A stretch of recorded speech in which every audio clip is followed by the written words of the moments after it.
సంబంధం లేకోకుండా గుండె సమస్యలు రావడం అనేది గమనిస్తున్నాము.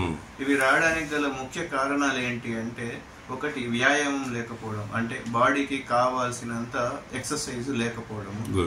రెండోది ఫాస్ట్ ఫుడ్ అంటాం, అంటే ఎక్కువ కొవ్వు శాతం ఉన్న పదార్థాలు, నూనెలో బాగా వేయించిన పదార్థాలు ఇవి తీసుకోవడం వల్ల చిన్న వయసులోనే మనకు గుండె సమస్యలు, అంటే గుండెకు సంబంధించిన వాల్స్ బ్లాక్ అయ్యి హార్ట్ అటాక్ అనేది చూస్తున్నాం.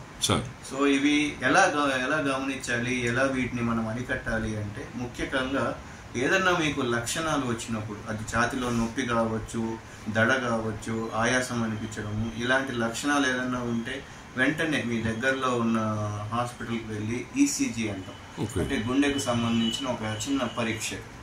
ఆ ఈసీజీ తీయడం వల్ల మనకు గుండె ప్రాబ్లం ఏమన్నా ఉందా లేదా అనేది ఫస్ట్ తెలుసుకోవడానికి మనకు ఒక అవకాశం ఉంటుంది. ఒకవేళ దాంట్లో ప్రాబ్లం ఏదన్నా ఉంది అంటే దానికి కావాల్సిన పెద్ద పరీక్షలు, గుండె స్కానింగ్ అంటాం, ఎకో, 2D ఎకో.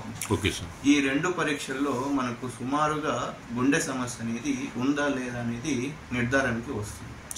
సో ఇవి చేయడం వల్ల మనము చాలా వరకు గుండె సమస్యలు, అంటే మేజర్ హార్ట్ అటాక్ రాకోకుండా గుండె సమస్య వల్ల వచ్చే పరిణామాలు, కాంప్లికేషన్స్ ఇవి చాలా వరకు నివారించవచ్చు.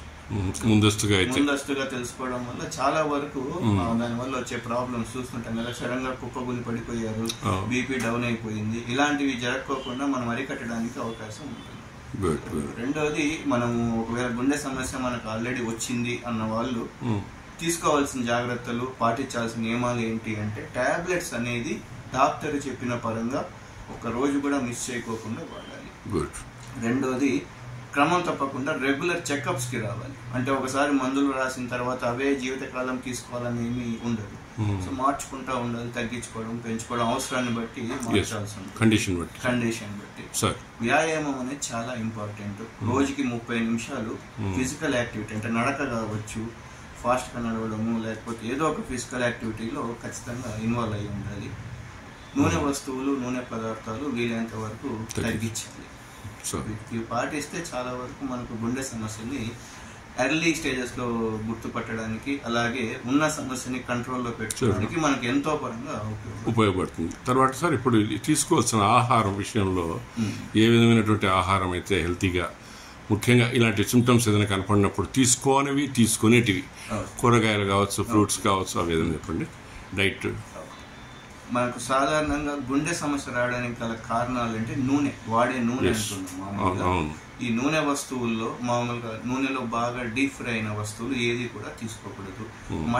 మటన్ లో కొవ్వు శాతము చాలా ఎక్కువగా ఉంటుంది. సో వీటిని వీలైనంత వరకు తగ్గించాలి. చేప, కోడిగుడ్డు అనేది మనం తీసుకోవడం వల్ల చాలా వరకు మనకు కోడిగుడ్డు ఇవి తీసుకోవడం వల్ల కొవ్వు శాతం అనేది తక్కువగా ఉంటుంది, ప్రోటీన్ కూడా ఎక్కువగా ఉంటుంది. తర్వాత ఇంట్లో చేసుకున్న వస్తువులు, కూరగాయలతో చేసుకున్నవి అయితే చాలా వరకు మంచిది. కూరగాయల్లో ఎటువంటి రెస్ట్రిక్షన్ లేదు, కాకపోతే నూనెలో ఎక్కువ శాతం వేయించకూడదు. కొంచెం ఆయిల్ తగ్గిస్తే సరిపోతుంది. హాఫ్ బాయిల్ కూర రూపంలో మరి ఎక్కువ గుజ్జుగా రూపంలో తీసుకోవడం వల్ల కొంచెం బెటర్గా ఉంటుంది. చాలా సంతోషం సార్. ప్రస్తుతము వయసుతో పని లేకుండా ప్రతి ఒక్కరికి కూడా ఈ హార్ట్ అటాక్ అనేటివి కనపడుతుంటే మన పరిసర ప్రాంతాల్లో ముందస్తు చర్యగా జాగ్రత్తలు తీసుకోవటం, మళ్ళీ తర్వాత ఫస్ట్ స్టెప్లోనే జాగ్రత్త తీసుకునే డాక్టర్ చెప్పినటువంటి సలహాలు పాటిస్తూ ఆరోగ్య నియమాలు, వ్యాయామాలు శరీరానికి సరిపడేటివి చేసుకుంటూ ఉంటే మనిషి ఆరోగ్యంగా ఉండి కొంతకాలం జీవించగలిగే అవకాశం ఉంటుంది తెలియపరిచారు.